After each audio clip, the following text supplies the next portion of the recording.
Welcome to Dental Business RX. Practice success in 30 minutes or less. Thank you for calling ABC Dental. There's an old saying in real estate that you make your money when you buy. Well, that same logic applies to purchasing or even starting from scratch a dental practice. It should be a good deal. When you do the math and fully evaluate the situation, you should be able to see yourself adding a considerable amount of value in a relatively short time.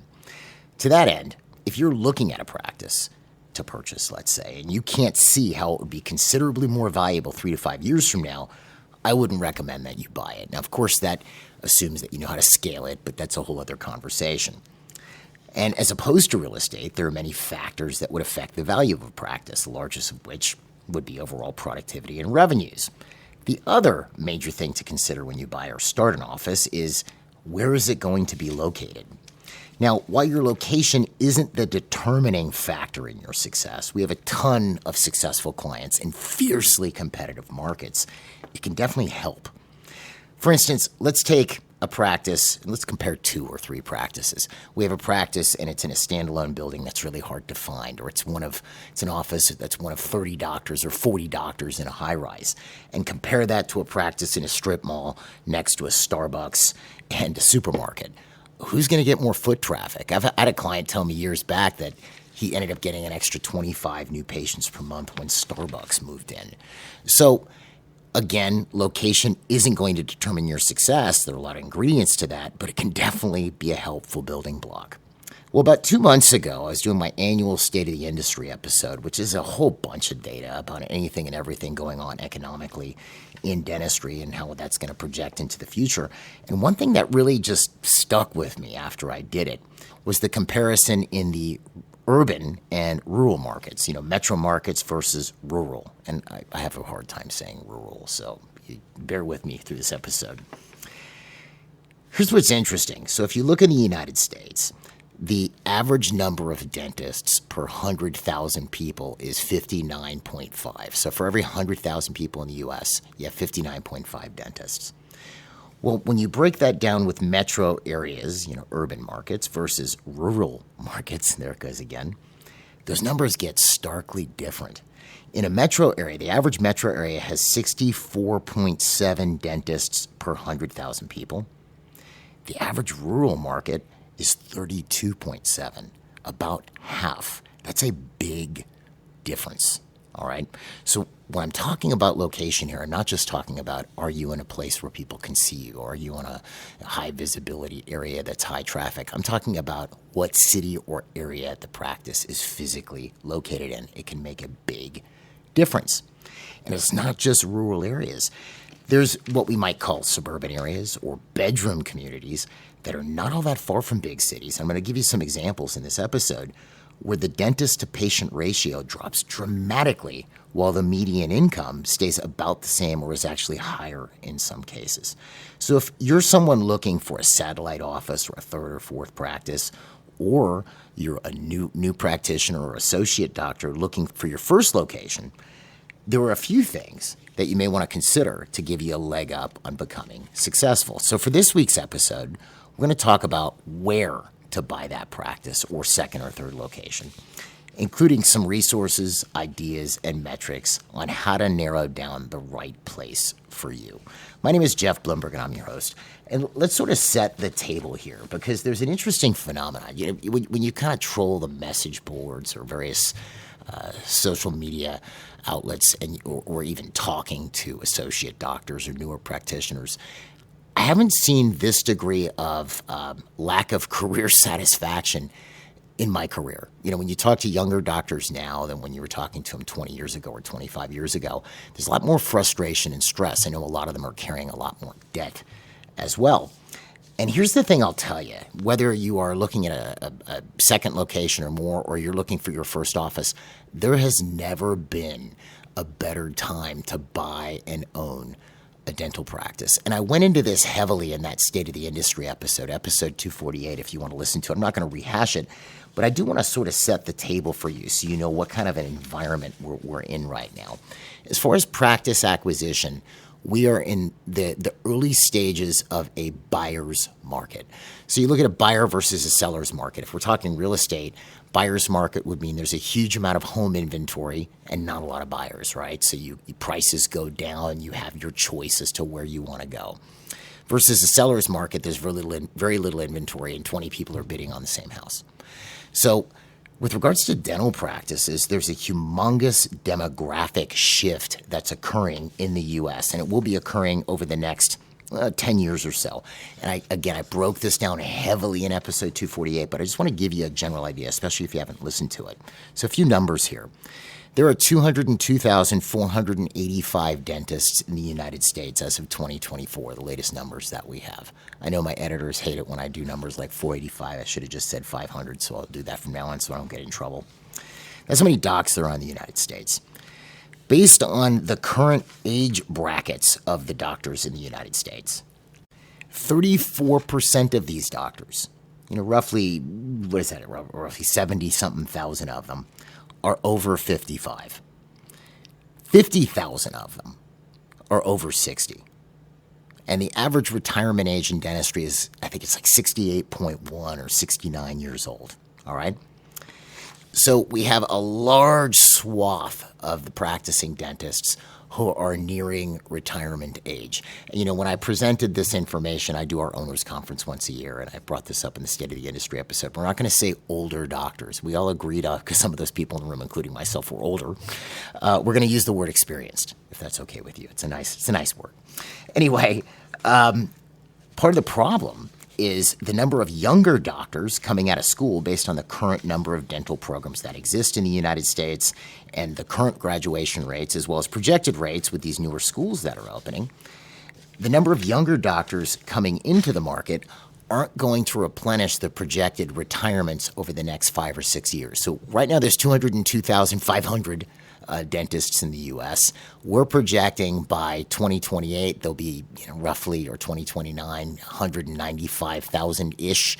And that number won't rebound until 2033 as the new graduates start to fill the ranks. Now, obviously, those numbers can change. You can end up with less enrollments, et cetera. Or if, a bunch of people who retired decide to get relicensed, it could go up. But based on the current trajectory, what we're looking at is numbers will drop in 2028, 2029, and then rebound to about 205,000 in 2033. So you end up with a bunch of younger doctors hitting the market. Now, here's the problem, though, is younger doctors don't own practices, and they don't buy them. There was even a story on this from the ADA that, doctors are still buying practices, or practice ownership is being delayed, whatever that means, okay? People are buying practices when they're older, okay?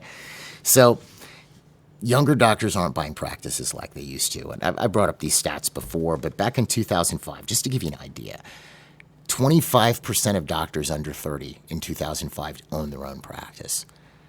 Doctors 30 to 34, 55% of them own their own practice in 2005.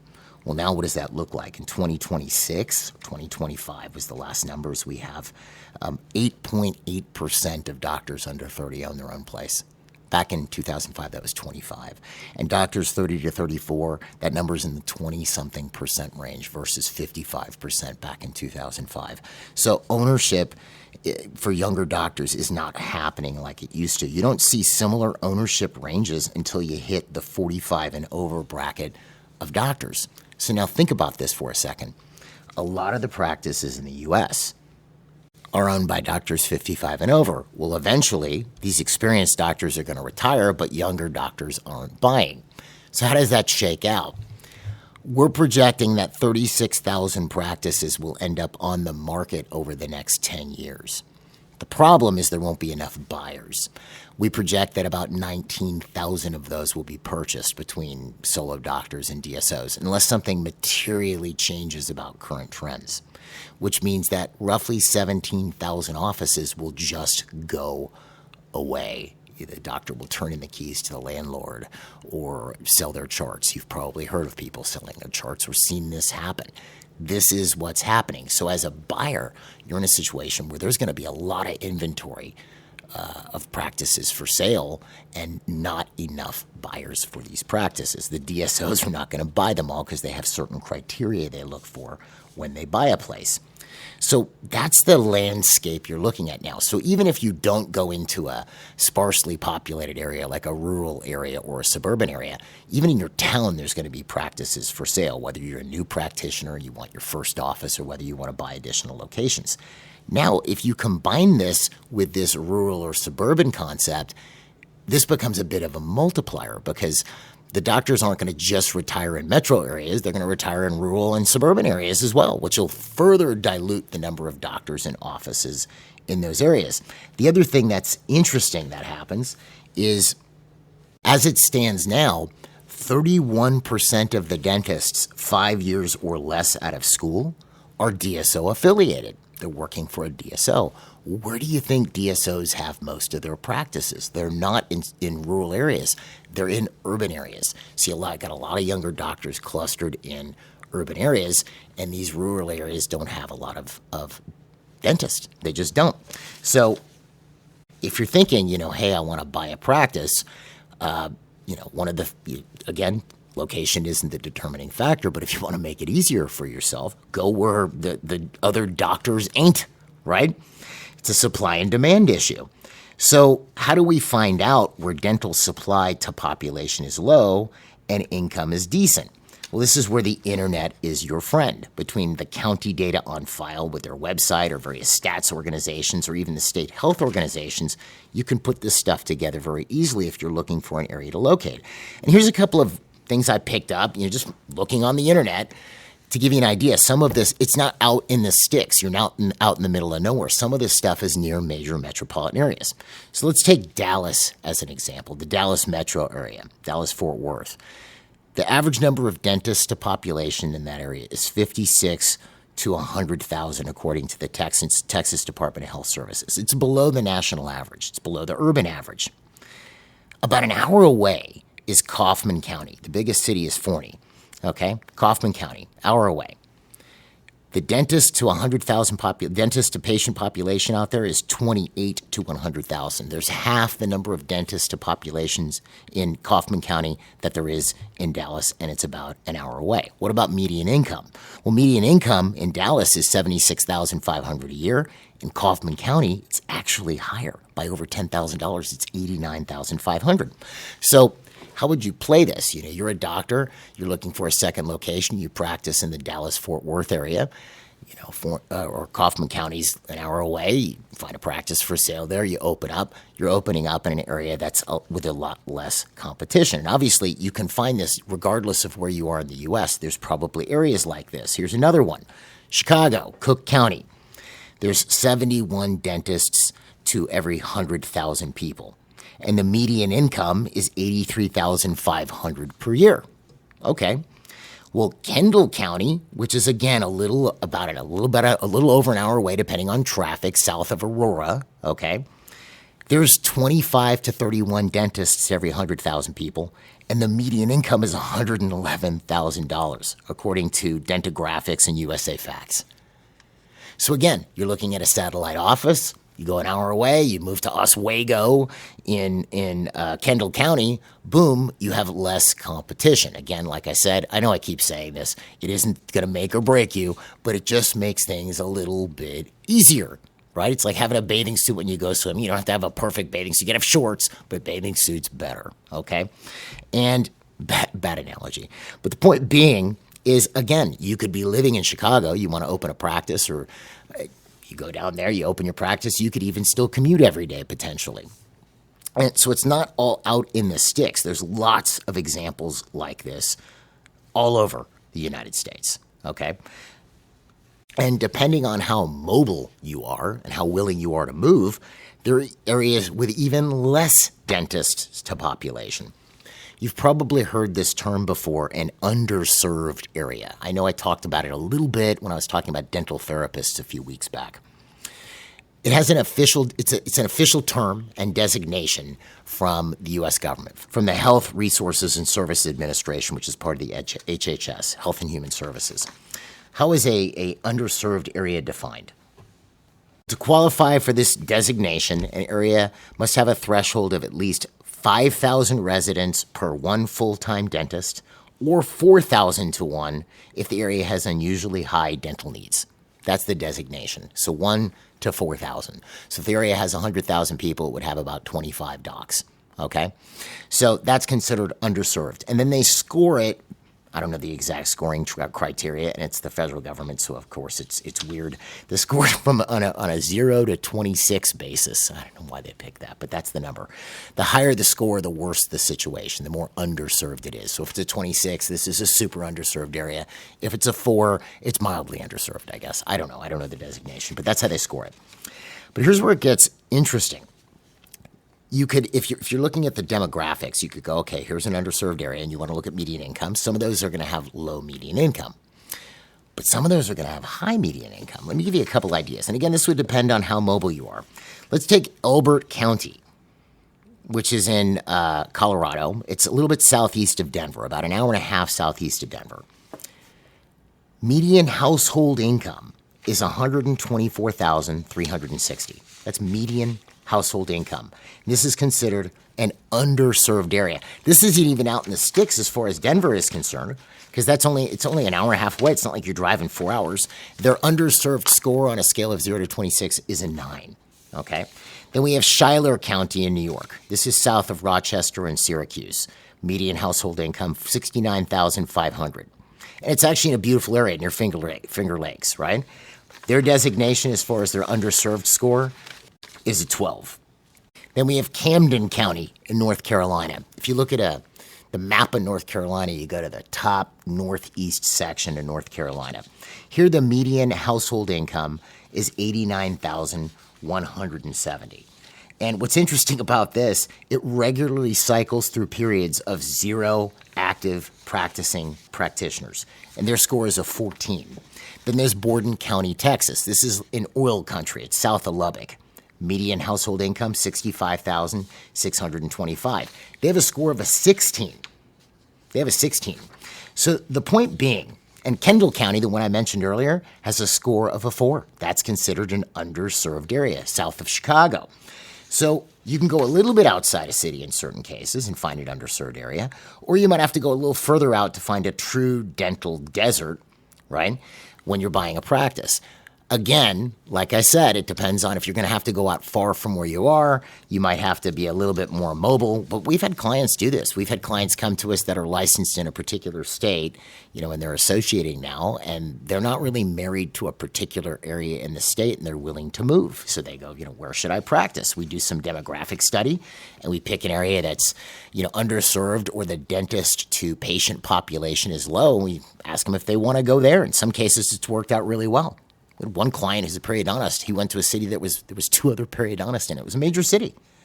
So the point I'm making, and we do this with all clients when they're buying a practice, one of the things you want to do is a full demographic study: income, ages of the people living there, how many people live there, how many other doctors there, et cetera, right? There are other issues you would look for as well. We cover stuff like this. We do a seminar called the DSO Summit, because a lot of our clients are doing this multiple practice thing because it's a buyer's market right now, but they're doing it right. They're not doing it where they're joining every plan. They're doing it fee for service, and they're delivering excellent care and putting associates in there who are going to be there long term. If you want to know more about that seminar, I'll put a link to it on the episode webpage. I'll also put a link to the HRSA, the Health Resources and Service Administration site, where you can do some research on which areas are underserved and which ones are not, right? Anyway, so where you are, like I said, because it is a buyer's market, might be fine if you're looking at practice number 1 or additional ones. And it's not, again, location is not the only factor that creates success. It's really more your ability to market, sell, and your executive skills. But if this is something that's on your radar, you're looking at maybe not just moving down the street or buying an office down the street with an area that you're familiar with, but you're looking at going outside your area. A few pieces of advice I would give you when you do it. Let's say you're in Chicago and you want to check out Kendall County. Okay, so first thing I would do is look if there are listings there, right? Then I would make sure I go there and get a feel for the place. I wouldn't want you opening a place that you don't really like. Then there's a few rules that I would abide by, or that I would suggest at least, depending on, let's say this is your first office where you're going to be working there, or it's a second office. Let's talk about that you're going to be working there. So this is going to be your first practice. Well, what would I do? Well, first, make sure you like the area. Okay? And let's say you're living in Dallas and you're going to move out to Not really move out, actually, more like buy a practice in Kaufman County. All right, so let's say that's your plan.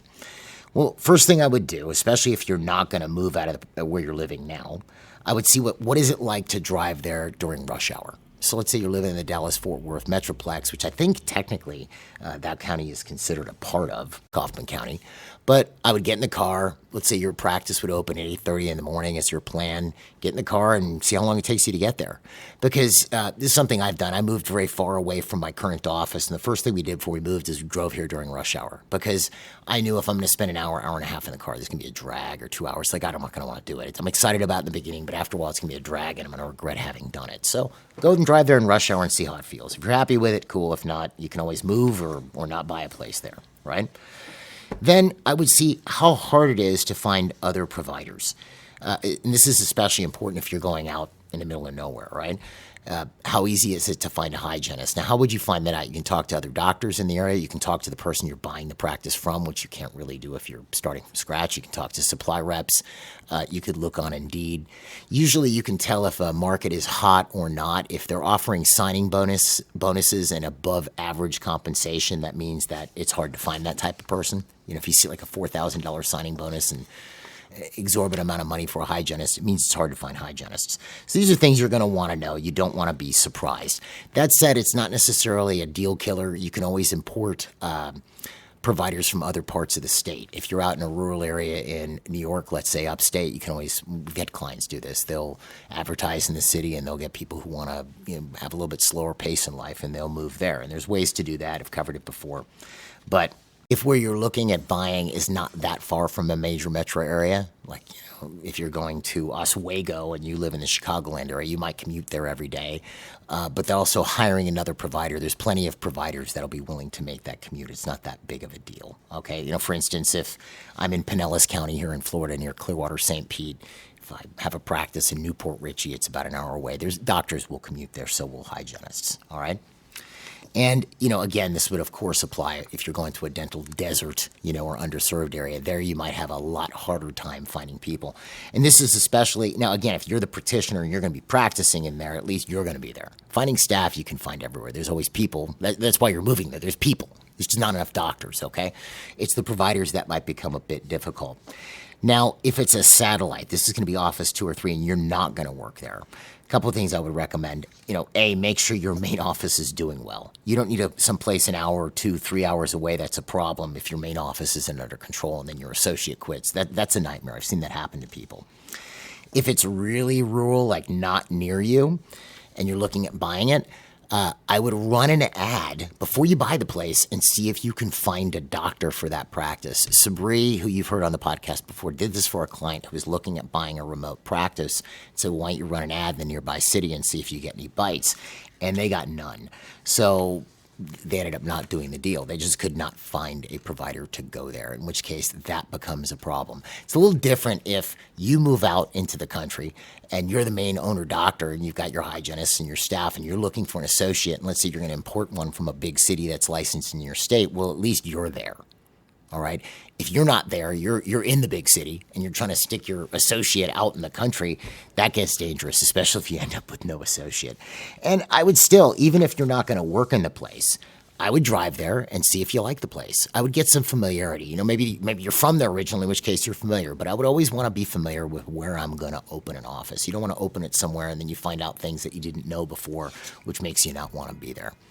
But anyway, like I said, there's never a better time to buy. We have a buyer's market window. Location isn't the only determining factor in your success, but it can definitely help. And this is something I would definitely consider, before you buy. Don't just get married to or fixated on the area that you're in. Look outside your area, and you might find areas where the supply of dentists is a lot thinner than you think, in which case that gives you a leg up when you go ahead and start the place. Anyway, I hope this helps. Wish you the best. If you have any questions about this or any of the information or where I got it, I'll put links to that HHS or HRSA, sorry, I don't have it right in front of me, website on the episode webpage. If you have questions about demographic research and whatnot, you can email me at jeffb@mgeonline.com. If you want to know more about MGE, I'll also put a link to that DSO Summit on the episode webpage. If you want to know more about MGE, you can find us online at mgeonline.com or call us at 800-640-1140. Folks, have a great week, and we'll see you at the next episode.